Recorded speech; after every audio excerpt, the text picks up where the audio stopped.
Bom dia, bom dia. Bom dia, Sandrinha. Tudo bem? Olá, amigos. Bom dia. A gente está aqui reunido mais uma vez para o nosso estudo de domingo. Estamos estudando atualmente o Ceifa de Luz. Bom dia, Fer. Capítulo 9, muita luz, Sandrinha. Vamos esperar mais um pouquinho só para o pessoal entrar aí.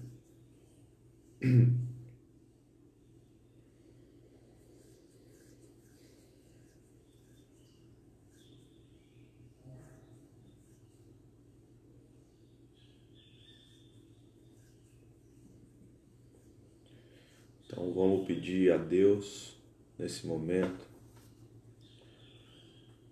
que nos traga paz aos nossos corações, tristes e combalidos das notícias diárias, desse momento em que passamos aqui na Terra,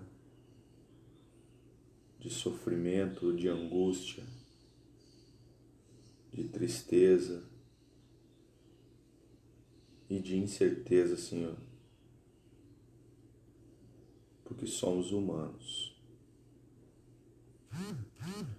e nós temos dentro de nós a fagulha divina, com certeza. E é essa fagulha que nos mantém de pé, que nos faz seguir adiante e combater os nossos medos, combater as nossas aflições e perseverar no bem. Que possamos compreender essas verdades, Senhor, melhor e melhor a cada dia, nos transformando em pessoas mais amáveis, mais amorosas, mais preocupadas com o próximo, entendendo que nós não vivemos em uma ilha, nós nunca estamos sozinhos. Então, o seu ensinamento, amar-nos uns aos outros, ganha grande amplitude para a terra de agora. Muito obrigado, Senhor, que assim seja. Bom, vamos lá, gente. Hoje é o estudo de capítulo 9 do livro Ceifa de Luz, tá? A perda irremediável. Bastante interessante esse capítulo, né, no dia de hoje, porque o Emmanuel, quando titula uma das suas lições, bom dia, Joyce, quando ele coloca o título numa das suas lições, o título já é por si só uma lição. É isso que a gente aprende estudando o Emmanuel, estudando a doutrina espírita, né? Então, a perda irremediável. Qual que é a perda irremediável? É sempre a oportunidade, né? Não é simplesmente o corpo físico, né? Não é simplesmente a vida, né, orgânica. Ele faz sempre referência a uma oportunidade, porque tudo na nossa vida é oportunidade. Todos nós passamos por grandes oportunidades todos os dias, tá? Na maioria das vezes, pela condição ainda que vivemos, a gente ignora essas oportunidades. A oportunidade de uma doença, por exemplo, é a oportunidade de repensar algumas atitudes na vida. A oportunidade que nos é oferecida através de uma dor que dilacera os nossos corpos, bom dia, Célia, é uma oportunidade para repensar aonde estamos entesourando, né, os nossos valores. Então, sempre é uma oportunidade. É que a gente tem dificuldade de entender essas oportunidades, certo? Então, vamos lá. A perda irremediável. O Emmanuel comenta uma passagem que está na Epístola aos Efésios. Tá? Epístola é uma das cartas que o Paulo de Tarso, nosso querido apóstolo dos gentios, escrevia às comunidades cristãs de sua época. E ele escreve essa comunidade dos Efésios, em Éfeso.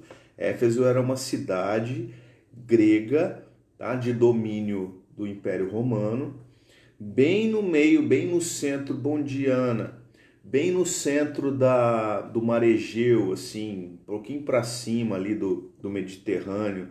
Era um centro importante, né, comercial, um centro importante social daquela ocasião, naquela época, no primeiro século. Essa era Éfeso. E ele escreve à comunidade dizendo assim, que é o que o Emmanuel estuda hoje: portanto, vede como andais. Então, fazendo uma referência à perda irremediável, vede como andais. Esse foi Paulo.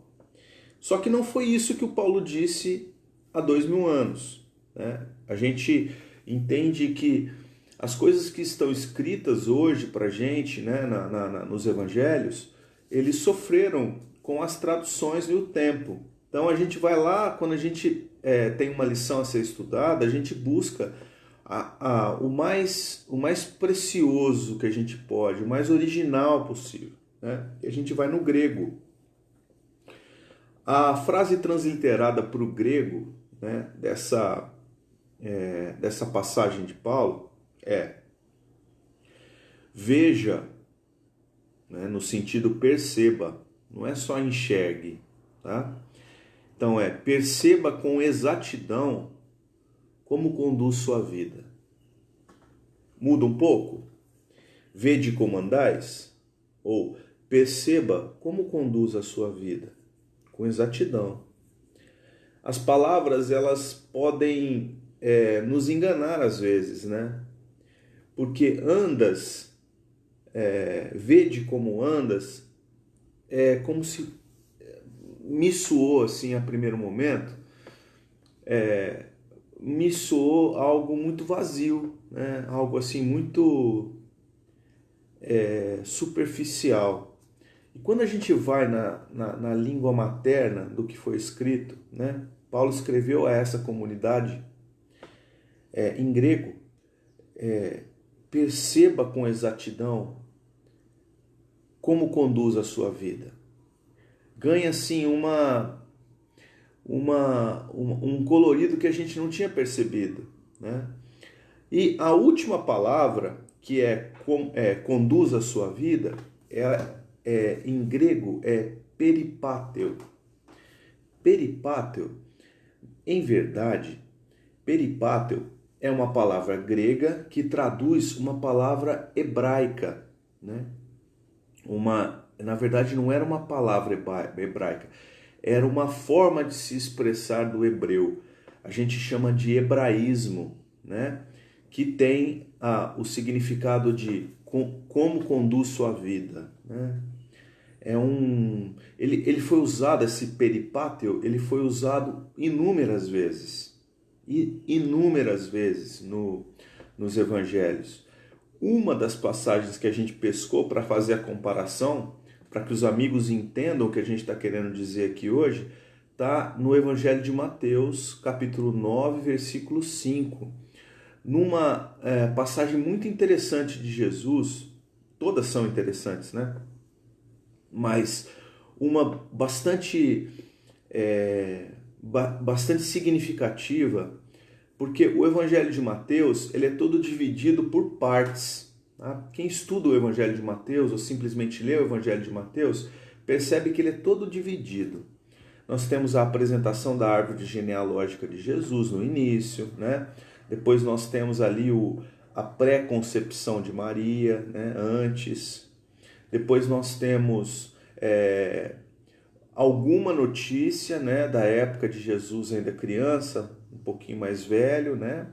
Depois some isso, aparece Jesus se preparando para o messianato. Depois nós temos o Sermão da Montanha e depois as coisas vão acontecendo, né?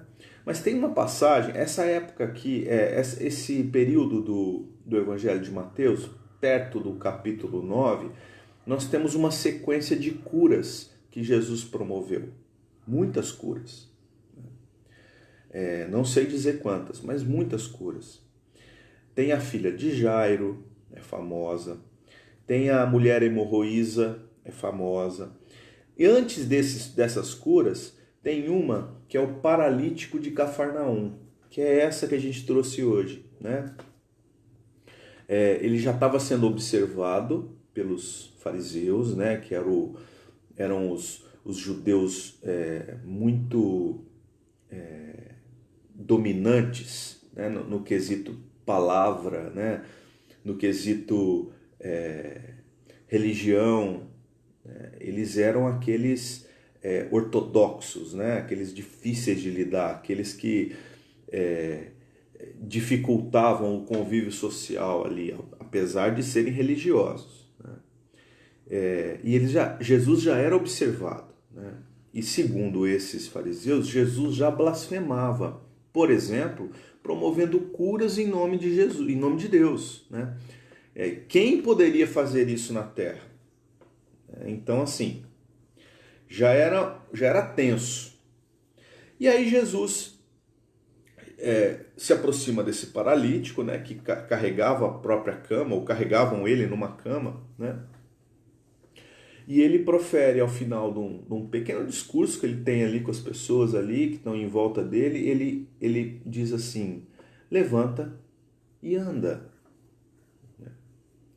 O que foi traduzido para a gente aqui como anda, na Vulgata Latina, e chegou depois para a gente no português, o anda é o peripáteo, que a gente falou lá do início, lá da portanto vedes como andais. O andais e o anda é a mesma palavra, tá? Peripáteo.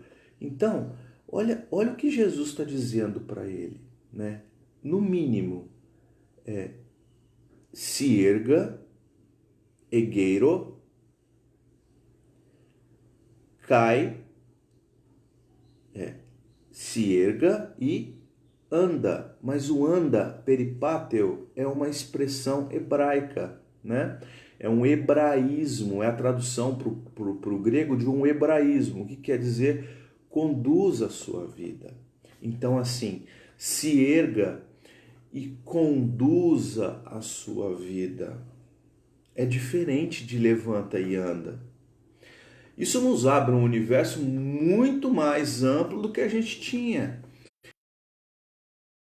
O universo se amplia significativamente, porque a gente passa a olhar aquele movimento de Jesus não como uma cura física, né? Para falar a verdade, quando a gente começa a entender as palavras, começa a buscar o significado do discurso de Jesus, né? Principalmente após solidificado a questão da imortalidade da alma nos nossos pensamentos, nas nossas ações, através da doutrina espírita, você passa a entender as curas de Jesus como algo extremamente superior ao que a gente imaginava que fosse cura, né? A gente imaginava que cura fosse simplesmente curar alguma ferida física, né? Levanta e anda. Ou seja, o paralítico deixou de ser paralítico, ele passou a andar. Mas na verdade, como diz assim a expressão, o buraco é mais embaixo, não é? Então assim, se erga e conduza a sua vida. É bem diferente. Então assim, o conduz a sua vida aqui, né? Que é a chave do estudo de hoje, né? Qual é a perda irremediável? É o que a gente vai responder no final, que é o título da nossa lição hoje. A perda irremediável tem toda a relação com conduz a tua vida. Então, assim, só para contextualizar, mais uma vez, o que a gente traz aqui como projeto para o nosso estudo, né? A gente não vai ficar lendo e ficar explicando Emmanuel, André Luiz, não é essa a nossa intenção. Nossa intenção é aprofundar um pouco mais, né? É trazer para a gente assim uma compreensão um pouco mais alargada, um pouco mais que a gente pode, né, meus amigos? A gente não pode muito, mas a gente tenta fazer alguma coisa um pouco mais profunda. A epístola aos Efésios, ela foi escrita numa situação bastante característica, vamos dizer assim, porque nós temos confirmadas que 3 epístolas foram escritas do cativeiro, né, do primeira vez que Paulo ficou preso em Roma. Paulo ficou preso 2 vezes em Roma, tá? Isso está no livro, está no Atos dos Apóstolos, na Bíblia, e também está no Paulo Estevão. Ele ficou preso 2 vezes. A primeira vez foi essa vez que foi um pouco mais branda, era uma espécie de uma prisão domiciliar. Paulo podia receber algumas pessoas e ele inclusive escreveu essas epístolas, né? Provavelmente escreveu muitas epístolas, mas por conta de forças do destino, nos sobraram 3, tá? Que é o que foi divulgado aqui na nossa Bíblia.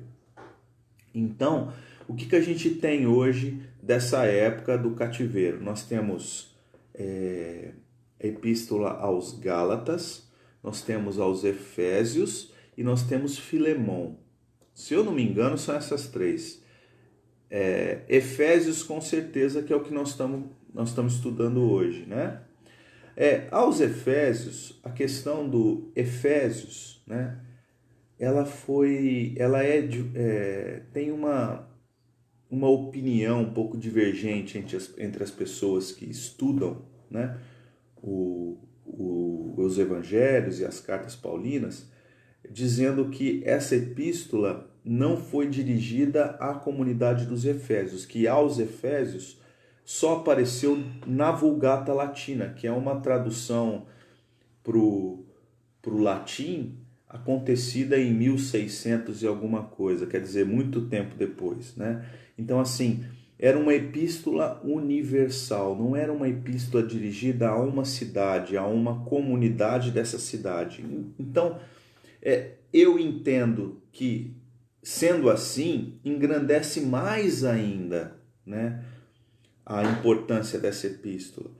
Por quê? Porque ela não está sendo dirigida a alguém, ela está sendo dirigida a todo mundo. E ela é uma epístola original, porque os pais da igreja, Irineu, Santo Irineu da Igreja Católica, por exemplo, que viveu no século II, ele já falava dessa epístola aos Efésios, né? Não usando a palavra Efésios, que apareceu muito depois, mas essa determinada epístola. E no Fragmento Muratori, que foi um documento que foi descoberto por um padre no século XVII, tá? Que era uma lista que copiava uma lista antiga. Olha só como é que a coisa acontece, amigos. Tem lá as peças dos quebra-cabeças que eles juntaram, né? As pessoas muito estudiosas, mas nesse Fragmento Muratori também estava composto por essa carta, essa aqui que a gente chama de Efésios. Então, ela é uma carta original, ela realmente foi estudada e foi escrita por Paulo de Tarso, tanto que o Emmanuel cita ela, né, muitas vezes. Então, assim, ela é uma epístola universal, a gente pode dizer assim dela, né? Tomando aí a licença, nós temos então palavras universais. Nesse capítulo 5 dos Efésios, o título é O Fruto da Luz e as Obras das Trevas. Nós percebemos na linguagem paulina, né, São Paulo, Paulo de Tarso, nós percebemos esse espírito trabalhando o tempo todo com o dualismo, né? O bem e o mal, corpo físico, corpo espiritual. Ele fala muito disso, né? O primeiro Adão, o segundo Adão. Então, Paulo, ele trabalha muito com o dualismo. Na verdade, a natureza é dualista, né? Dia, noite, calor, frio. Mas nessa passagem dos Efésios, ele foi além, porque você poderia entender que no título desse capítulo, fruto da luz e obra das trevas, seria um embate entre o bem e o mal, né? Então, vede como andais, ou levanta e conduz a tua vida, perceba que a sua atitude ou era uma atitude para o bem ou ela era uma atitude para o mal. Na verdade, é muito mais que isso. Nós estamos falando de conhecimento e ignorância. É essa dualidade que o Paulo está chamando a atenção para a gente nessa epístola, especialmente nesse capítulo. Por quê? Quanto mais nós conhecemos, quanto mais nós entendemos a respeito de algo da vida, mais nós nos tornamos responsáveis por esse algo. Então, ignorar é muito mais que não conhecer, né? O ignorar é não conhecer sequer a existência.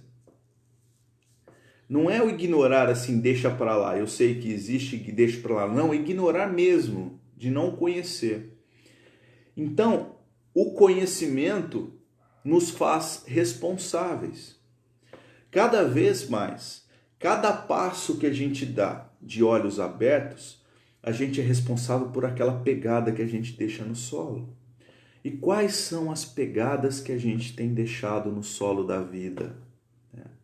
Quais são as obras que a gente tem deixado para os filhos, para os amigos, para os irmãos, para os companheiros de trabalho, para os companheiros do nosso centro espírita, dos centros que a gente se vincula, né? Estou falando a espíritas. Então, olha como Paulo é muito mais profundo, né? E para confirmar o que ele está dizendo, a gente tem os versículos anteriores a esse aqui, que é o 5,15, né? O que a gente está estudando hoje, portanto, vede como andais, é 5,15. Nós temos o 5,13 e o 5,14, que diz: mas todas as coisas, quando reprovadas pela luz, se tornam manifestas. Porque tudo que se manifesta é luz, ou seja, manifestou através de mim, é luz porque eu conheço. Se eu fiz porque eu conheço. E o 14, pelo que diz: desperta, ó tu que dormes, levanta-te entre os mortos e Cristo te iluminará. Quando a ignorância paira a respeito de qualquer ângulo da nossa vida, nós estamos mortos. Só que vivificar em Cristo é iluminar a própria consciência.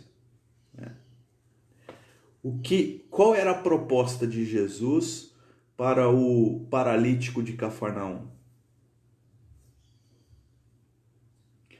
Levanta da morte, vem para a vida. Um outro levanta e anda famoso de Jesus é à beira da sepultura de Lázaro. Sai para fora, vem para fora, volta à vida, vem para a vida. Então, é muito grandioso, meus amigos. É um convite de Jesus para aquelas pessoas que conhecem, né? Para nós, estamos aqui estudando a sua passagem na Terra. O que os evangelistas e os comentadores dos evangelhos fizeram o tempo todo? Transcrever com o máximo de detalhes possível como foi a vida de Jesus. É só isso. Não tem personalismo ali. Paulo sempre dizia, né?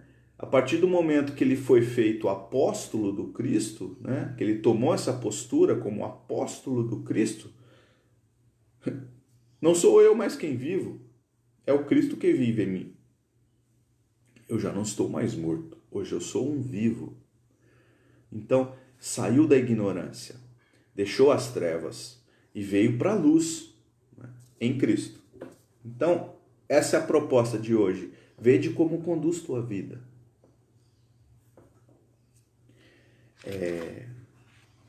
Então, entrando agora de fato na lição. Vamos lá, vamos ver o que o Emmanuel escreveu para a gente a respeito de tudo isso que a gente falou.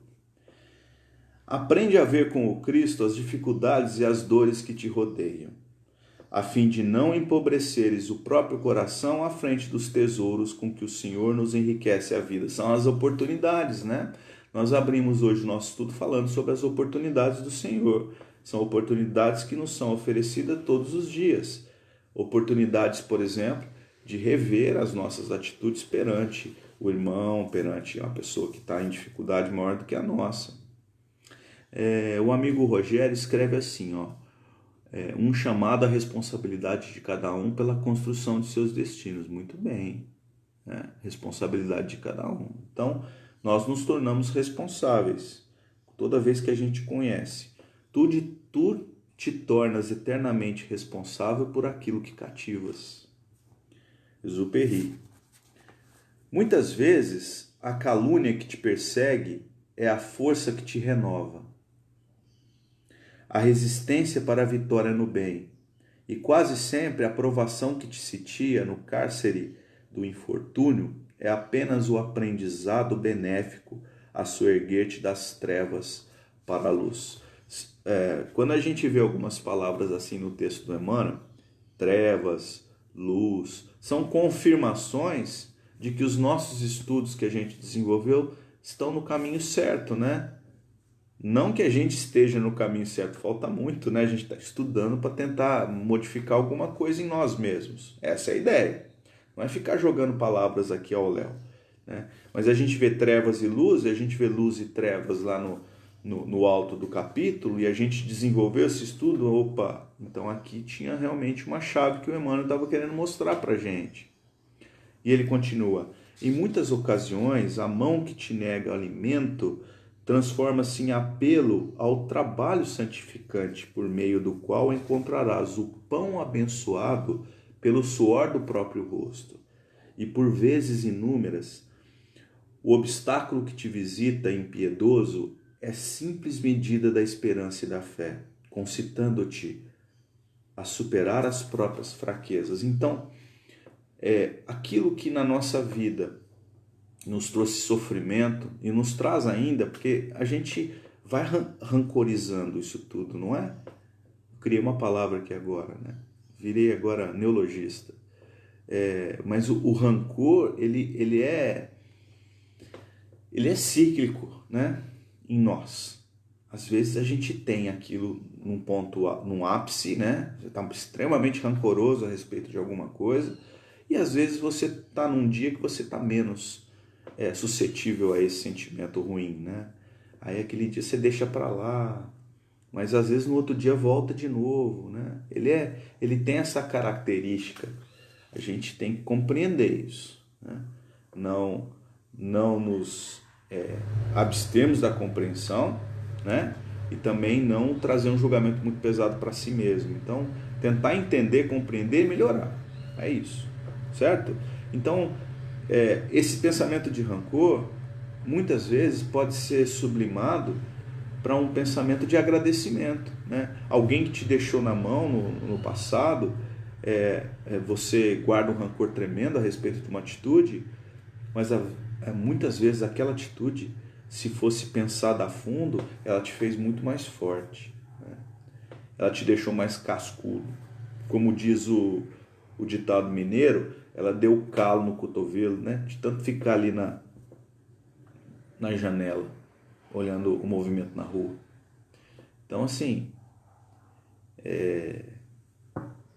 tudo é para aprendizado, sempre. O ouro, na maioria dos casos, é pesada cruz de aflição nos ombros daqueles que a amealham, e a evidência no mundo, frequentemente, não passa de ergástulo em que a alma padece angustiosa solidão. Então, vemos muito isso acontecer, né? Às vezes pessoas que têm condições abastadas, nós estamos falando de grana mesmo, né? O cara é rico de posses materiais, aparentemente não deveria ter nenhum tipo de problema, carrega problemas seríssimos, né? Desvios psicológicos. A gente vê as crianças de hoje, eu vejo muitas pessoas que viveram no passado, aí já são mais experientes hoje em dia, dizendo assim, nossa, mas o meu passado foi tão diferente na minha infância, né? Hoje as crianças têm tudo e muitas vezes você olha para elas, elas estão com um sentimento de vazio. Gente, criança é criança, né? É um apelo que eu faço aqui. Criança é criança. Eu tenho uma em casa ainda e tenho um adolescente. Mas criança é criança. Quem está por trás da criança é o adulto. Então, a responsabilidade é do adulto. É o que o adulto mostra para essa criança. Porque é um espírito encarnado, só que ele esqueceu todo o passado pelas bênçãos de Deus, né, por misericórdia divina, e está ali vivendo uma nova experiência. Então ele é uma folha em branco, ele está sendo moldado. Então os pais é que deveriam ter uma atitude diferente. E muitas vezes nós, pais, deixamos para lá. Fica mais fácil distrair a criança com um joguinho, né, de celular, com um YouTube, o que seja hoje em dia aí, deixar ele quieto ali, mexendo no celular, do que dar atenção, dar educação, do que participar com ele de alguma coisa importante na vida, para ele, né? Descerra a própria alma a riqueza divina, esparce em todos os ângulos do campo em que te desdobra a existência e incorporemo-la aos nossos sentimentos e ideias, palavras e ações, para que todos os que nos palmilham a senda se sintam ricos de paz e confiança, trabalho e alegria. Lembra-te de que a morte, por meirinho celeste, tomará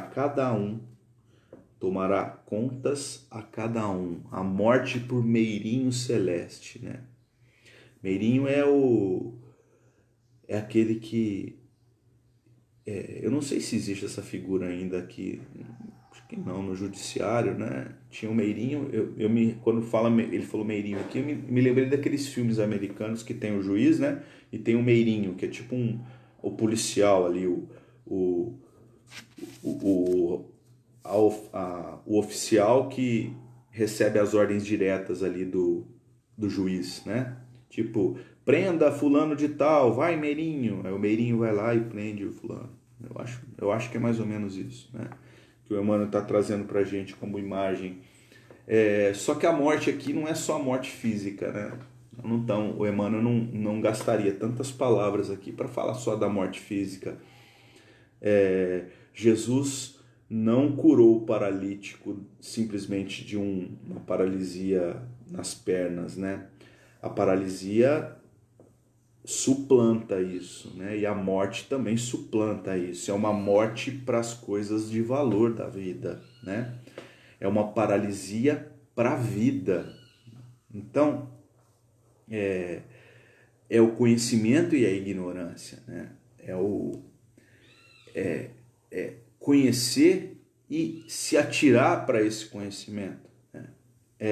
Fazer algo com aquilo que você já amealhou, né? Com aquilo que você encheu o seu celeiro.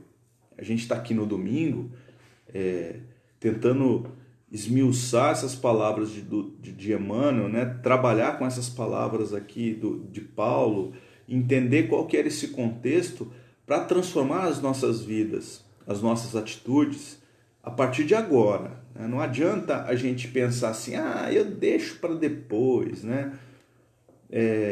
Espírita costuma dizer assim, não, mas tem muitas vidas, eu deixo para a próxima, essa eu não consigo, essa eu não dou conta. Então, assim, dá sim, claro que dá. Se você está aqui é porque você pode. Não tem sentido se nós não pudéssemos nos erguer, né, como paralítico, né, nos erguer e viver, né, e conduzir as nossas vidas? Claro que tem possibilidade. A gente vive para isso, né? Existem possibilidades aos milhares todos os dias. Basta as nossas escolhas. O apelo é esse, né? O convite é esse. O convite à perda irremediável é em tomar conta das nossas vidas, em conduzir melhor as nossas vidas. Então, você perde todo dia uma oportunidade irremediavelmente quando você se prostra perante a vida.